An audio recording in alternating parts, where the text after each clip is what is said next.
Greetings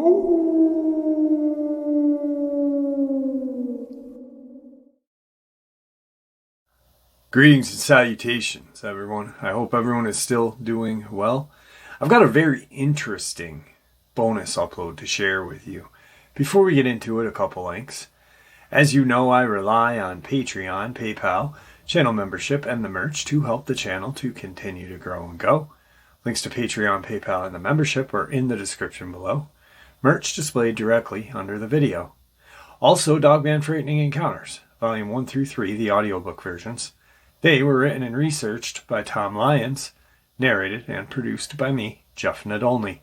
Those audiobooks are available on Audible, Amazon, and iTunes, links to which are also in the description as well. And finally, last but definitely not least, if you'd really like to help support this channel to continue to grow and go, simply subscribe. It does not cost you a cent. Click that like button. It takes half a second. If you don't want to miss out on any of the informative uploads I put out daily, click that bell icon, and folks, please leave a comment. Why? Well, because all of these things, they really do help this channel to continue to grow and go. And yes, folks, they definitely matter. Now, everyone, I have taken far too much of your time. Let's jump on to tonight's bonus, shall we? Well, tonight I've got some information that I really hope you find fascinating, because I do, and I want to share it with you. So let's get into this, because this is pretty intense. It's definitely creepy and very educational. Hyperdimensional entities have been recognized, discussed, and warned about for literally a millennia throughout the history of humanity. Naturally, there are many people who scoff at the very idea of such beings, believing them to be fictitious inventions of the human mind. However, the fact that so many cultures, traditions, religions, and spiritualities have discussed the nature of these creatures, using different terms but essentially describing the same thing, gives credence to the idea that they exist. We have been cautioned for millennia that humanity is under a psychic attack by a group of energetic, discarnate beings that seed thoughts of judgment, separation, anxiety, anger, and fear in order to generate louche, negative emotional energy that they siphon off as food. In searching for what force is really behind the construction of the New World Order and the Gander conspiracy, one is bound to investigate these hyperdimensional entities, who may be the original handlers, puppet masters, and mind control perpetrators manipulating the whole of mankind, beyond the frequency band of normal perception. We have to take seriously the idea that the hidden rulers of the crazy world are invisible, or at least operate from frequencies beyond normal perception. After all, no one knows exactly where thoughts originate. If there were a force that could control which thoughts are being beamed into the mind, then every single living person would be vulnerable to psychic attack. These hyperdimensional entities are said to be able to infiltrate your mind, make their voice sound like yours, and entice you to do their bidding, all with the aim of generating fear, which is their food. Are they the gods of yore that demanded sacrifice? Are they evil spirits that possess people? Are they the masters of trickery who continually try to keep us in fear and out of our center of power, our heart? What follows is a list of 10 different traditions and cultures that describe these hyperdimensional entities using their own terms and ideas. Hyperdimensional entities, the Archons, or the Gnostics. The ancient Gnostics are named after gnosis, the Greek word for knowledge or insight.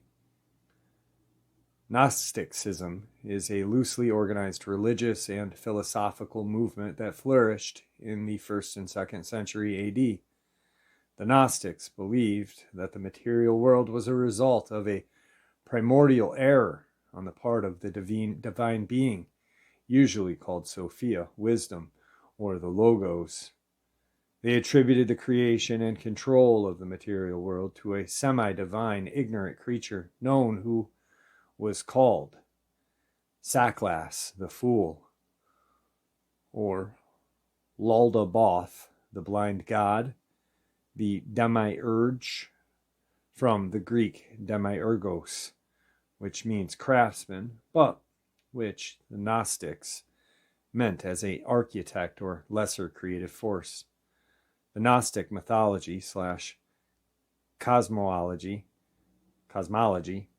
both Sophia and the demiurge are subordinate to the supreme being / cosmos, or God. The demiurge was antagonistic to anything spiritual and had a group of servants known as the archons, Greek meaning ruler. The research of Gnostic scholar John Lash reveals that the Gnostics were early mystic shamans who reached high states of consciousness, knew their direct connection with the cosmos, and honored the importance of the female principle, Sophia, to live balanced lives. He concludes that the Catholic Church feared their power, so it killed them and banished the survivors underground. The Dead Sea Scrolls discovered in Qumran, Palestine, and the Nag Hammadi Codex, discovered in Egypt both in the 1940s, are important Gnostic texts which expose the truth about the archons. Here's a quote from the Apocryphon of John, a Nag Hammadi text. They sought to overpower humanity in its psychological and perceptual functions, although they saw the human thinking was superior to theirs. For indeed their delight is bitter, and their beauty is depraved, and their triumph is in deception, leading astray, for their own structure is without divinity. The Gnostics were postulating the idea of a predatory alien presence that took delight in others' pain and that used deception as a tool. Disconnected from their own power without divinity, they became parasites that had to hijack the energy of others to survive. Hyperdimensional entities, demons, Christianity. These same forces are called demons in the Christian tradition.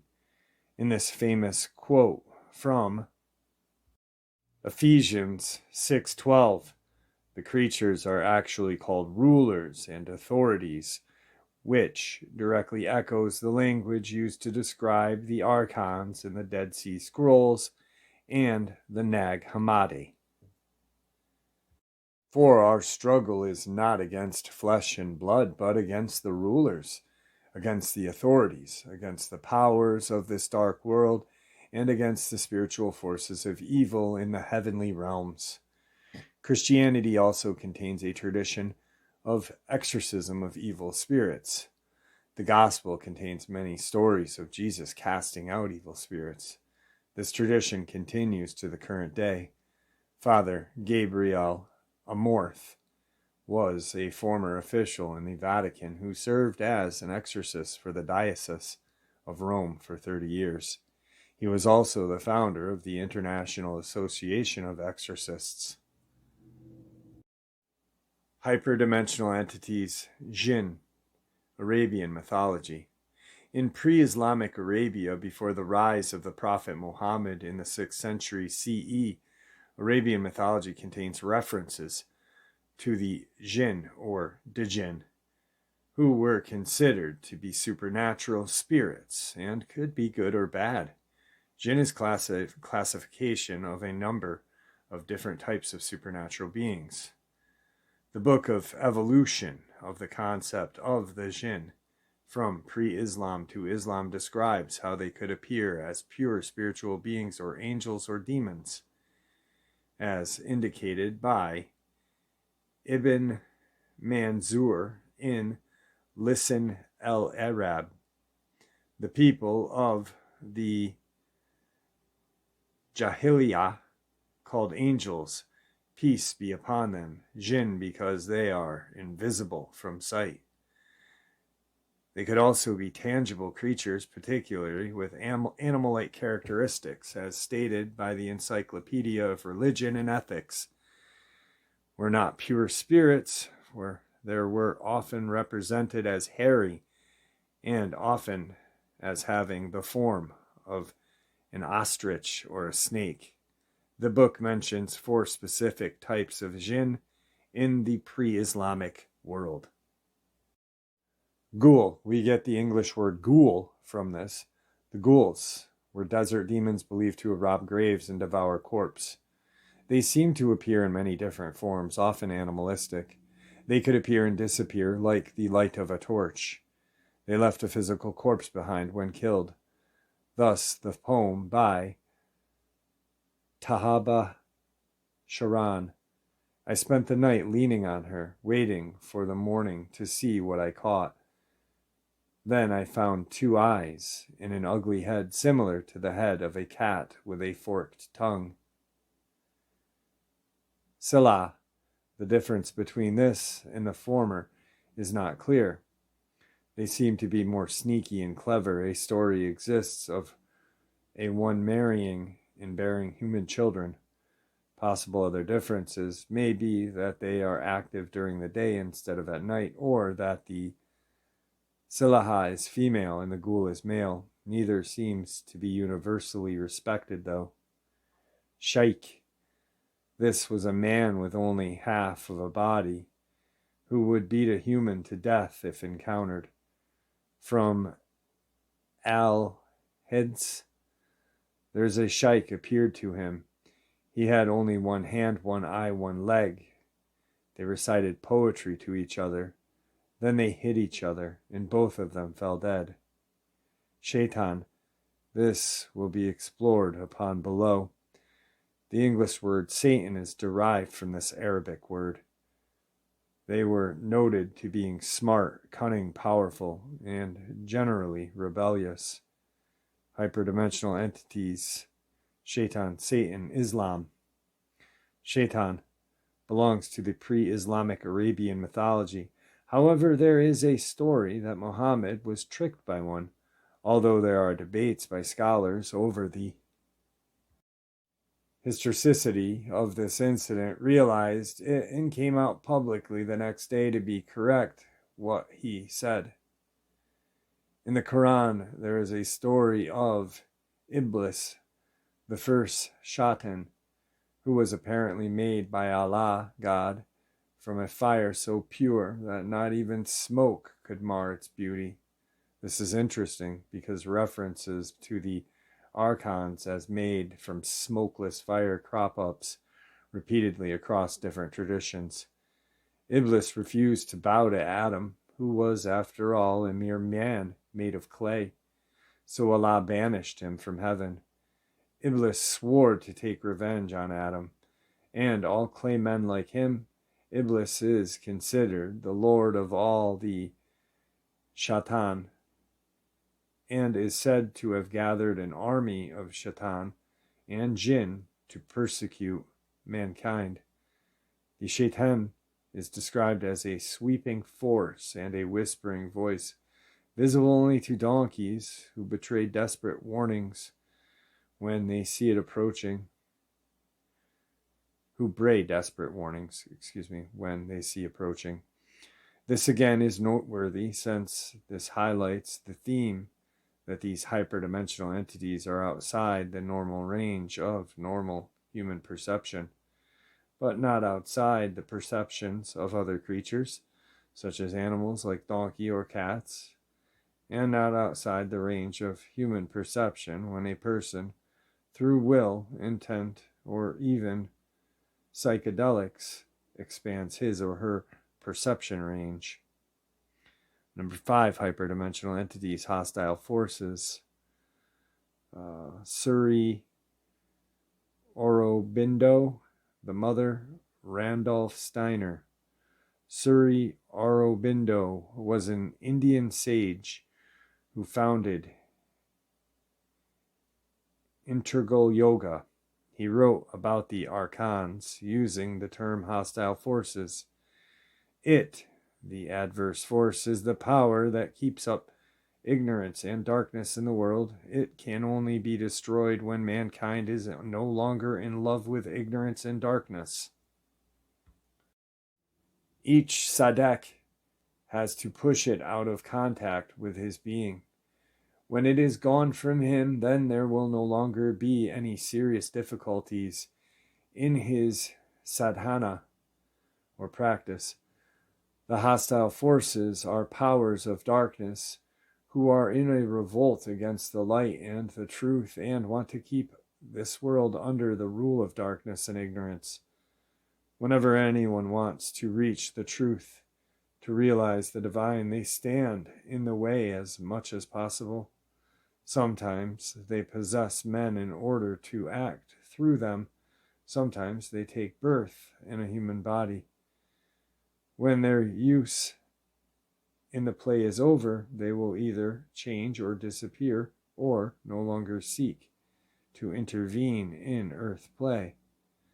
The mother, a woman closely associated with Sri Aurobindo and his work, talks about it here as she alludes upon a spiritual possession and demonic possession. Question: when a being is possessed by a hostile force, what becomes of his psychic? Mother: it depends on the degree of possession. Usually it is something progressive. First, there is an influence under which one comes. The second, the influence becomes permanent, and there is one part of the being which deteriorates, which is constantly under this influence and expresses it. After this, the being which has cast its influence tries to enter that part. Then usually this produces a conflict, a kind of inner battle, if one doesn't know how to resist and doesn't succeed in shaking off the hold. Then gradually the being that has seized upon a part of a person acts like an octopus and spreads its tentacles like that, slowly everywhere, and finally it is a total possession. At the moment of total possession, either the possessed person becomes completely unbalanced or he becomes a kind of monster. Randolph Steiner is known for many things, including his revolutionary ideas about education. He too was aware of the akrans. There are beings in the spiritual realms for whom anxiety and fear emanating from human beings offer welcome food. When humans have no anxiety and fear, then these creatures starve. If fear and anxiety radiates from people and they break out in panic, then these creatures find welcome nutrition and they become more and more powerful. These beings are hostile towards humanity. Everything that feeds on negative feelings, on anxiety, fear, and superstition, despair, or doubt, are in reality hostile forces, in supersensible words, launching cruel attacks on human beings while they are being fed. Therefore, it is above all necessary to begin with that the person who enters the spiritual world overcomes fear, feelings of helplessness, despair, and anxiety. But these are exactly the feelings that belong to contemporary culture and materialism, because it estranges people from the spiritual world. It is especially suited to evoke happiness and fear of the unknown people, thereby calling upon the above-mentioned hostile forces against them. Hyperdimensional entities have been observed, warned about, and even fought with throughout the history of humanity by shamans, mystics, and prophets. Although the way these hyperdimensional entities have been described in which cases is different, the similarities among the accounts are far more striking than the differences. Just what are these hyperdimensional entities exactly, and how do they affect you? Hyperdimensional entities. 6. Cosmic predator mud people. shamanic a la Castaneda. Out of all the descriptions of hyperdimensional entities thus far presented, the descriptions given by Carlos Castaneda in his 12th and final book, The Active Side of Infinity, are the most disturbing for me personally. Castaneda relates what his mentor Don Juan taught him about the archons, which he called the cosmic predator and the mud shadow. We have a predator that came from the depths of the cosmos and took over the rule of our lives. Human beings are its prisoners. The predator is our Lord and Master. It has rendered us docile, helpless. If we want to protest, it suppresses our protest. If we want to act independently, it demands that we do not do so. This was an energetic fact for the sorcerers of ancient Mexico. They took us over because we are food for them, and they squeeze us with no mercy because we are their substance. Just as we rear chickens in chicken coops, the predators rear us in human coops, human arrows. Therefore, their food is always available to them. Sorcerers believe that the predators have given us our system of belief, our ideas of good and evil, our social mores.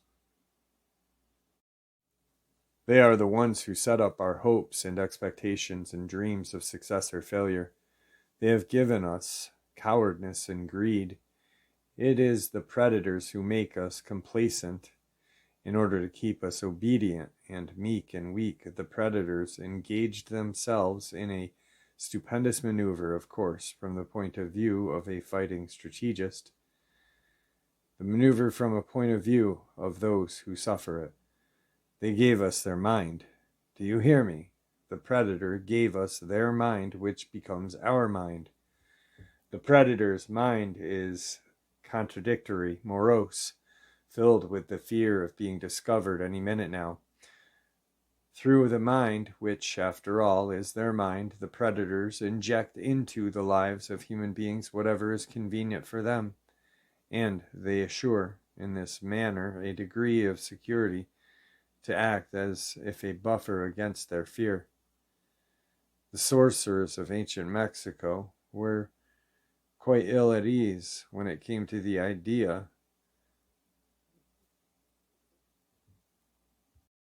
of when the predator made its appearance on Earth. They reasoned that man must have been a complete being at one point, with stupendous insights, feats of awareness that are mythological legends nowadays. And then everything seems to disappear, and we have now a sedated man. What I am saying is that what we have against us is not a simple predator. It is very smart and organized. It follows the methodical system to render us useless. Man, the magical being that he is destined to be, is no longer magical. He is an average piece of meat. The mud shadow explains the seemingly irreconcilable differences between man, the genius engineer, and man, the stupid idiot. The cosmic predator uses man as food, but in order to get the most loosh he can, he has to whip man up into negative frenzy, much as farmers fatten their chickens and cattle before killing them. Don Juan specifically explains that every man has a glowing coat of awareness upon which the predator feeds. It milks men by provoking emotional drama so as to generate flashes of awareness that it then eats. In other places in the Casanita book series, Don Juan describes the mud shadow as a foreign installation and even hints that certain shamans or sorcerers have seen the creatures. Number 7, hyperdimensional entities, the evil magician.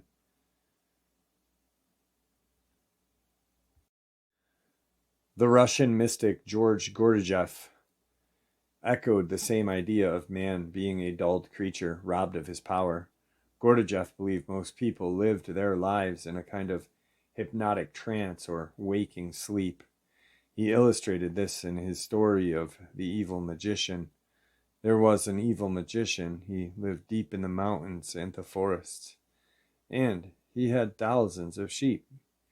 But the problem was that the sheep were afraid of the magician because every day the sheep were seeing that one of them were being killed for his breakfast, another was being killed for his lunch. So they ran away from the magician's ranch, and it was a difficult job to find them in the vast forest. Being a magician, he used magic. He hypnotized all the sheep and suggested to them, first of all, that they are immortal and that no harm was being done to them when they were skinned, that on the contrary, it would be very good for them and even pleasant. Secondly, he suggested that the magician was a good master who loved his flock so much that he was ready to do anything in the world for them. In the third place, he suggested to them that if anything at all were going to happen to them, it was not going to happen just then, at any rate, not that day, and therefore they had no need to think about it. He then told different sheep. To some, "You are a man, you need not to be afraid. It is only the sheep who are going to be killed and eaten, not you. You are a man, just like I am." Some other sheep were told, "You are a lion, only sheep are afraid. They escape, they were cowards. You are a lion, you should prefer to die than to run away. You don't belong to the sheep." So when they are killed, it is not your problem. They are meant to be killed. But you are the most loved of friends in the forest. In this way, he told every sheep different stories, and from the second day, the sheep stopped running away from the house. They still saw other sheep being killed and butchered, but it was not their concern. Somebody was a lion, somebody was a tiger, somebody was a man, somebody was a magician, and so forth.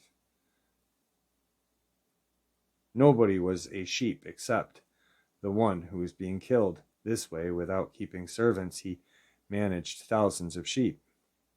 They would go into the forest for their food, for their water, and they would come back home, believing always one thing: it is some sheep who are going to be killed, not you. You don't belong to the sheep. You are a lion, respected, honored, a friend of the great magician. The magician's problems were solved, and the sheep never ran away again.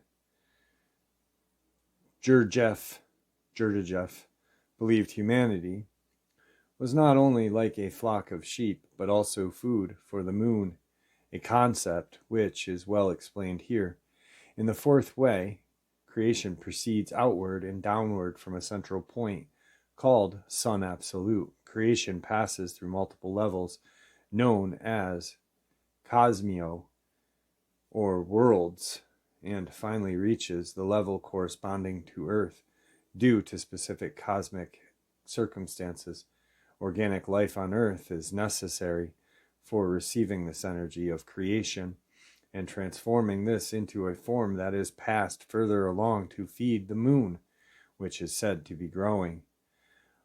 All this is seen as a natural process where organic Earth life, including man, performs a function in the cosmic organism, a little like bacteria perform a function in the human digestive system.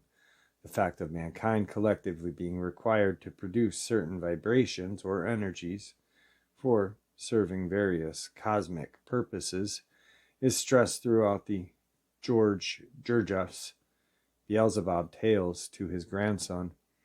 So-called planetary influences cause mankind to fight wars and endure deadly events, so that a certain quota of energy release can be fulfilled and the moon fed. The ideas of predator eating our awareness, loosh, and food for the moon are all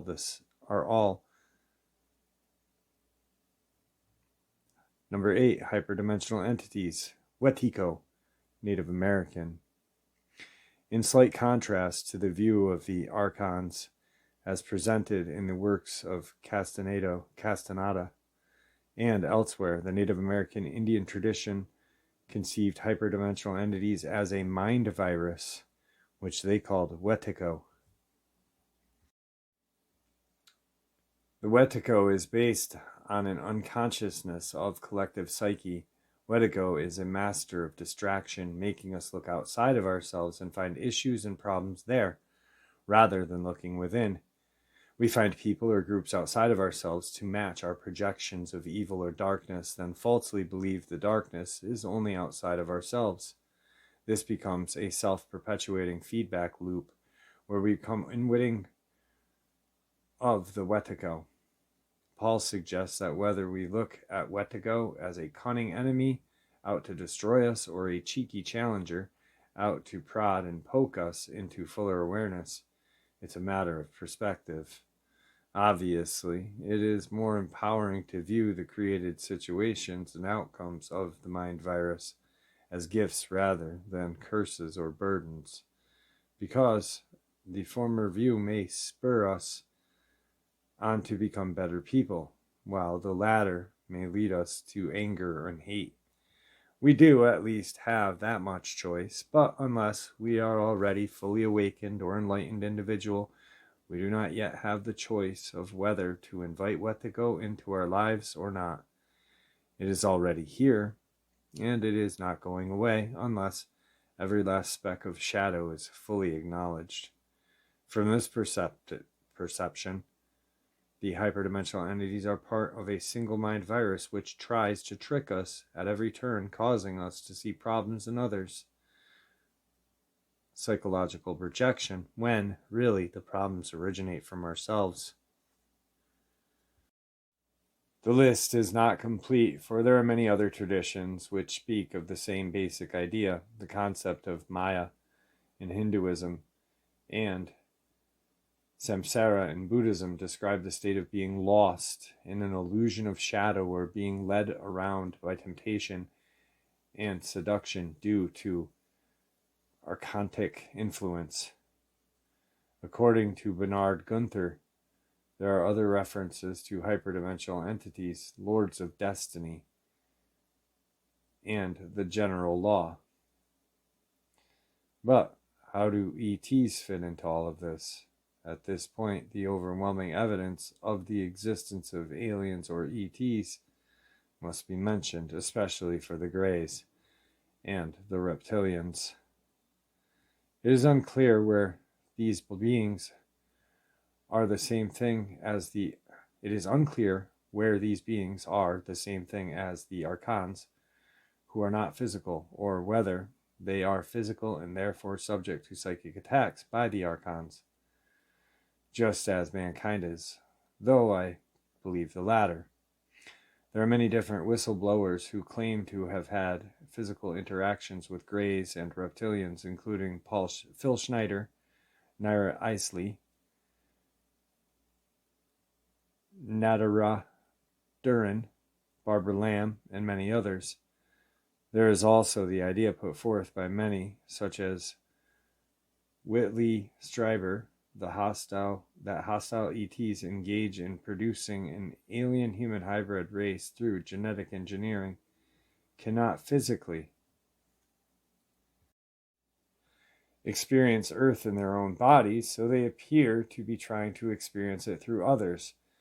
This idea suggests there is something different, non-corporeal, about these ETs, just as there undoubtedly is with the archons. They cannot quite cross dimensions, however, more research needs to be done in this area. One final note on this aspect of topic, a common theme among stories about hyperdimensional entities and reptilians is that there is some kind of channel which is opened, especially during the ritual. This channel is a two-way street. The possessing force takes over the vessel's thoughts, words, and actions to some degree, while the possessed gets to use borrowed energy and feels a dark rush or adrenaline high. The main point of this demonic possession is so that the hyperdimensional entity can cross over dimensions more easily into this world. This is very important to remember. When looking at the sick, sexual, and sacrifice satanic rituals performed by the elite at places like Bohemian Grove, David Icke's take on this: while archons can come into our reality, it takes so much energy for them to remain in our frequency that they cannot stay very long. So they have possessed the elite New World Order families, who are essentially archon families, who channel them and bring about their agenda on Earth. The British royal family, psychopathic CEOs, pedophilic leaders are expressions of the archon mentality on Earth.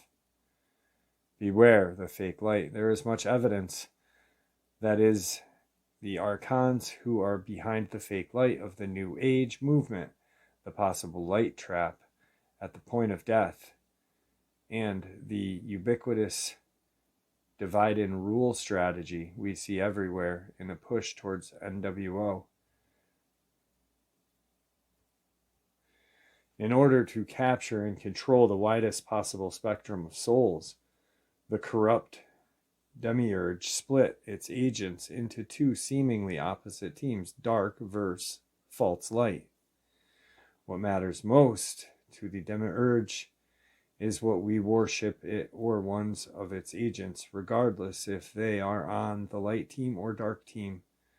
The corporate demiurge is an entropic system of artificial induced separation consciousness that is slowly dying, and it depends on harvesting the energy from the souls incarnated within its system in order to preserve its existence. All right, folks, I hope you all enjoyed tonight's bonus as much as I enjoyed sharing it with you. Guys, thank you for supporting the channel. Your support is what makes this channel so special and what continues to make it grow and go. With that being said, please stay safe, happy, healthy, and ever vigilant, keeping an eye on our children, our pets, our family, and friends. These creatures are real. They are out there and they are dangerous. Share a little bit of information with the people that you love and care about, and it may just save someone's life someday. God bless you all.